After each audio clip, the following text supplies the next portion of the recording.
எல்லாருக்கும் வணக்கம். ஸோ இன்றைக்கி நம்ம ஏர்க்ராஃப்டோட பேசிக் சயின்ஸை படிக்க போகிறோம். இப்போ ஏர்க்ராஃப்ட் பார்த்துக்கிட்டோம்னா அதில் நிறைய ஃபோர்ஸஸ் இருக்குது, நிறைய பார்ட்ஸ் இருக்குது. ஸோ எல்லா பார்ட்ஸோட பேர் என்னென்ன ஃபோர்ஸ்லாம் எப்படி எப்படி ஆக்ட் ஆகுதுங்கிறத இந்த வீடியோவில் பார்ப்போம். நம்ம ஏர்க்ராஃப்டில் பார்த்தோம்னா மொத்தம் 4 ஃபோர்ஸஸ் ஆக்ட் ஆகும். இப்போ ஏர்க்ராஃப்ட் ஃப்ளை கண்டிஷனில் இருக்குது, இன்னும் ஃப்ளைங் ஸ்டேட்டில் இருக்குது அப்படின்னா ஃபஸ்ட்டு நம்ம பொதுவாக எந்த ஆப்ஜெக்ட்டுமே வெயிட் இருக்கும். ஸோ அந்த வெயிட்டுங்கிறது கீழே பார்க்க எப்போ ஆக்ட் ஆகும். ஸோ இப்போது இந்த இடத்துல ஒரு சிம்பிள் தெரியுதுல்ல, இதுதான் சென்டர் ஆஃப் கிராவிட்டின்னு சொல்லுவாங்க. ஸோ ஒரு மாடலுக்கும் அந்த சென்டர் ஆஃப் கிராவிட்டி எந்த இடத்துல இருக்குங்கிறது அதோட காம்பனன்ஸ் பொறுத்து மாறும். அந்த சென்டர் ஆஃப் கிராவிட்டி எவ்வளோக்கு எவ்வளோ இந்த விங்கோட 25 to 30% கிட்ட வைக்கிறாங்களோ அவ்வளோக்குள்ள அந்த ஏர்க்ராஃப்ட் ஸ்டேபிளாக இருக்கும். ஸோ ஸ்டெபிலிட்டி பொறுத்து இல்லைனா பர்ஃபார்மன்ஸ்க்கு ஏற்ற மாதிரி அந்த சிஜியோட பொசிஷன் மாறும். இப்போ இந்த சென்டர் ஆஃப் கிராவிட்டி இருக்குல்ல, இங்கே தான் வெயிட் ஆக்ட் ஆகும். அதாவது இங்கேருந்து கீழே பார்க்க டுவர்ட்ஸ் எர்த். ஸோ அதோட டைரெக்ஷன் கீழே பார்க்க தான் இருக்கும். அடுத்து ரெண்டாவது நம்ம பார்க்க போகிறது என்ன, லிஃப்ட். லிஃப்ட்டுங்கிறது என்னென்னா, இப்போ இந்த விங் இருக்குல்ல, விங் மேலோடி காற்று இந்த மேலோடி மூவ் பண்ணும்போது விங்கில் ஒரு ஃபோர்ஸ் கிரியேட் ஆகும். அது இந்த ஏர்க்ராஃப்ட் ஆக்சுவலி தூக்கும். ஒரு ஏர்க்ராஃப்ட் இந்த விங்கு தான் தூக்கிட்டு போகிறது. இந்த பாடி இருக்குல்ல, இது ஃபியூஸ்லாஜ்னு சொல்லுவோம். இந்த பாடியை வெறும் கேரேஜ் மட்டும்தான். அது உள்ள ஏதாவது ஆப்ஜெக்ட்ஸோ இல்லைன்னா ஒரு ஹியூமனோ ஏதோ ஒன்று கேரி பண்ணுறதுக்கு மட்டும்தான் இந்த பாடி. மெயின் ஃபோர்ஸ் பார்த்தோம்னா இந்த விங் தான். அதனால் இந்த விங் மேலே க்ரியேட் ஆகிற ஃபோர்ஸ் பேர் லிஃப்ட். அதோட டேரக்ஷன் மேலே பக்கம் இருக்கும். மூணாவது ஃபோர்ஸ் த்ரஸ்ட். இப்போது இந்த ஏர்க்ராஃப்டில் முன்னால் ஒரு ஃபேன் இருக்குது, இது நம்ம ப்ரொப்பல்லர்னு சொல்லுவோம். இதே மாதிரி ஒரு ஏர்க்ராஃப்ட்க்கும் வேறு வேறு பவர் சோர்ஸ் இருக்கும். இப்போ நம்ம பேசஞ்சர் ஏர்க்ராஃப்ட்லாம் பார்த்துக்கிட்டோம்னா அதில் டர்போ ஃபேனு, டர்போ இன்ஜின்ஸ், அந்த மாதிரி இன்ஜின் மாடல்ஸ்லாம் இருக்கும். இப்போ ஹெலிகாப்டரில் பார்த்துட்டோம்னா அது டர்போ ஷாஃப்ட் இருக்கும். ஸோ இது ஒரு பவர் சோர்ஸ். ஸோ ஏர்க்ராஃப்டில் பார்த்தோம்னா இங்கேருந்து ஃப்ரண்ட்டை பார்க்க போகிறது த்ரஸ்ட். அதாவது ஒரு ஏர்க்ராஃப்ட் முன்னால் பக்கம் மூவ் பண்ணுறதுக்கு, அதை புல் பண்ணுறதுக்கோ இல்லை பின்னால் அதை புஷ் பண்ணி அதை முன்னால் மூவ் ஆகிறதுக்கு ஒரு ஃபோர்ஸ் க்ரியேட் ஆகுதுல்ல, அது பேர் த்ரஸ்ட். இப்போது நாலாவது ஒரு ஃபோர்ஸ் இருக்குது. அது என்னென்னா, இப்போ என்ன தான் நம்ம ஒரு ஆப்ஜெக்டை காற்றுல இது ஃப்ரீயாக கொண்டு போக ட்ரை பண்ணாலும் அந்த காற்று இது ஒளி சுற்றி இது பிடிச்சி இழுக்க ட்ரை பண்ணணும். இந்த பார்ட்ஸ் எல்லாமே ஜாயின்ஸ் இருக்குது. காற்று ஸ்மூத்தாக போகாது. ஒரு இடத்துல காற்று சுற்றும், இங்கே சுற்றும், அங்கே சுற்றும். ஸோ எல்லா இடத்துலையும் சுற்றும் போது என்ன ஆகுதுன்னா ஆட்டோமேட்டிக்காக ஏர்க்ராஃப்டை பின் பக்கம் இழுக்கும். இது நம்ம கம்பேர் பண்ணி பார்க்க போனோம்னா ரொம்ப கம்மி தான். பட் இருந்தாலும் அது நம்ம ட்ராக்னு சொல்லுவோம். ஸோ ட்ராகோட டேரக்ஷன் பின்னல பக்கம் இருக்கும். ஸோ ஏர்க்ராஃப்டில் இருக்க 4 ஃபோர்ஸ் பார்த்தோம்னா இந்த 4 டைரக்ஷனில் இப்படி இருக்கும். ஓகே, அடுத்ததாக ஏர்க்ராஃப்டோட பார்ட்ஸ்க்கு வருவோம். முன்னாடி சொன்ன மாதிரி இந்த பாடி ஃபியூஸ்லாஜ், இது கேரேஜ், அந்தமாரி நிறைய இது சொல்லுவாங்க. ஸோ எல்லா ஏர்க்ராஃப்ட்டுக்குமே கேரேஜ்னு ஒன்று இருக்கும். ஒருவருக்கு ஒரு பேருங்கிறதுனால பொதுவாக நம்ம ஃபியூஸ்லாஜுங்கிறது ஒரு டிஃபால்ட் டேர்ம். அடுத்தது விங். விங் தான் ஒரு ஏர்க்ராஃப்டை மேல் தூக்குறதுக்கான மெயின் சோர்ஸ். நான் சொன்ன மாதிரி அந்த இப்போ கிளைடராக இருக்கட்டும், கிளைடரில் சிலதுலேருந்து பவர் இல்லாத கிளைடர் இருக்கும். அதாவது ஃபேன், எந்த பவர் சோர்ஸுமே இருக்காது. மேலேருந்து சும்மா இப்போ நம்ம ஹியூமன்ஸ்லாம் ஜம்ப் பண்ணுவாங்களே கிளிஃப் மேலேருந்து, அந்தமாதிரி உள்ளதெல்லாம் கிளைடர்ஸ்னு சொல்லுவாங்க. ஸோ இப்போ அந்த மேலேருந்து அவங்க ஜம்ப் பண்ணும்போது அது மேலே காற்றால் மட்டுமே அதை லிஃப்ட் பண்ண முடியும். அவங்களுக்கு தனியாக அது பவர் தேவையில்லை. அங்கே என்னென்னா அவங்களோட வெயிட், அவங்களோட ஸ்பீடு மட்டுமே அவங்களுக்கு அதை பவர் சோர்ஸ் கொஞ்சம் கொடுக்கும், லிஃப்ட் கொடுக்குறது. அடுத்து பார்த்தோம்னா ஸ்டெபிளைசர்ஸ். இப்போது இந்த ஏர்க்ராஃப்டில் பார்த்துட்டிங்கன்னா கீழே ஒன்று இருக்குது, வெர்டிக்கலாக ஒன்று இருக்குது. இது கீழே இருக்கிறது ஹாரிசான்டலாக இருக்கிறதுனால அது ஹாரிசான்டல் ஸ்டெபிளைசர்.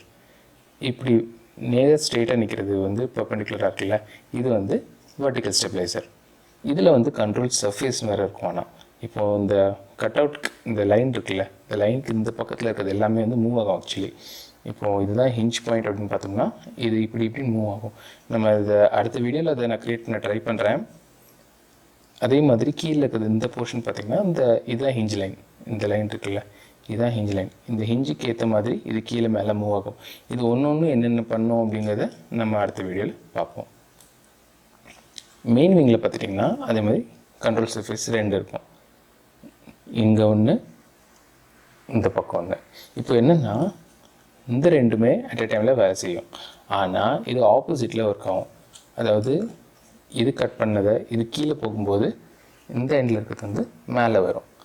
அதே மாதிரி அது கீழே வரும்போது இது மேலே வரும். இது எதுக்குன்னா ஏர்க்ராஃப்ட் இப்படி போகும்போது அதை எப்படி இந்த நம்ம டேரக்ஷனில் பொதுவாக இப்படி மாற்ற ட்ரை பண்ணுறோம்ல, அந்த மாதிரி மூமெண்ட்டுக்கு இந்த கண்ட்ரோல் சர்ஃபேஸ் யூஸ் பண்ணுவாங்க. அதே மாதிரி இது வந்து ஸ்பாய்லர் அப்புறம் ஃப்ளாப்.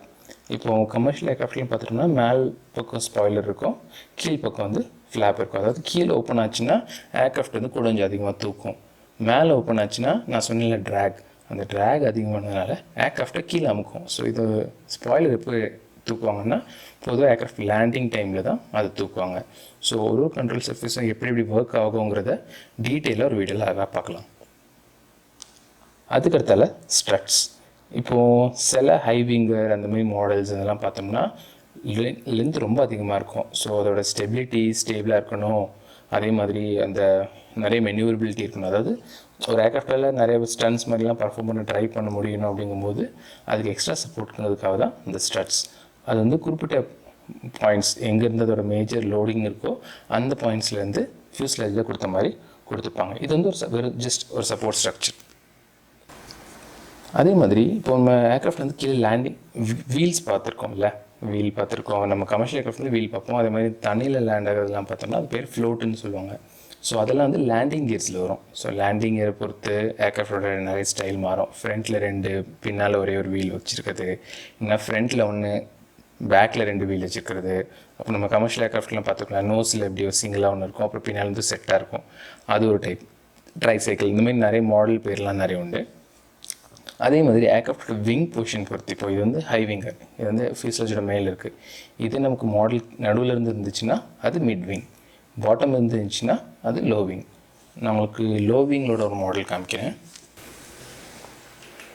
ஸோ இது வந்து ஒரு லோ விங்கர் மாடல். இது வந்து சீகல் அப்படிங்கிற மாடல் சொல்லுவாங்க, இந்த விங் பெண்டாக இருக்குல்ல அதனால். ஸோ இது வந்து பார்த்திங்கன்னா ஏர்க்ராஃப்டோட பாட்டம்லேருந்து ஃபிக்ஸ் ஆகிருக்குங்கிறதுனால இது லோ விங்னு சொல்லுவாங்க.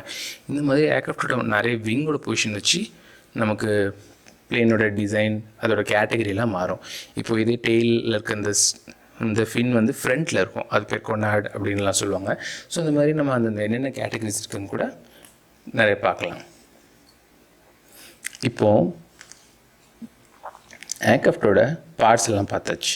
நெக்ஸ்ட் வந்து ஏர்க்ராஃப்டோட மோஷன் என்னென்ன டைரக்ஷனில் போகிறது, என்னென்ன நேம்ஸ் சொல்லி நம்ம கூப்பிடுறாங்கன்னு நம்ம பார்க்கலாம். இப்போது இந்த ஸ்ட்ரா வந்து நம்ம ஒரு ஆக்சிஸை கன்சிடர் பண்ணலாம். இப்போது மொத்தம் வந்து 3 ஆக்சிஸ் இருக்குது. ஒன்று வந்து லாஞ்சிடியூட்னல் ஆக்சிஸ், அதாவது ஏர்க்ராஃப்டோட ஃபியூஸ்லேஜ் இருக்குல்ல, ஏர்க்ராஃப்ட் ஃபியூஸ்லேஜோட லென்த் வைஸ் ஒரு இப்படி ராட் வச்சோம்னா அந்த ஆக்சிஸ்க்கு ஏற்ற மாதிரி அந்த ஏர்க்ராஃப்ட் ரொட்டேட் ஆகும். அதாவது இப்போ இந்த ஆக்சிஸ் வந்து ஃப்ரண்ட் நோஸை பார்க்குறக்கு. ஸோ ஏர்க்ராஃப்ட் வந்து இப்படி மட்டும்தான் நமக்கு மூவ் ஆகணும். ஓகே, இந்த டைரெக்ஷனில் மூவ் ஆகிறது இது பேர் ரோல். அதே மாதிரி இப்போது இந்த ஒரு ஆக்சிஸ் வச்சுக்கிட்டோம்னா, அதாவது இந்த ஆக்சிஸில் இப்படி ஏர்க்ராஃப்ட் மூவ் ஆகுது.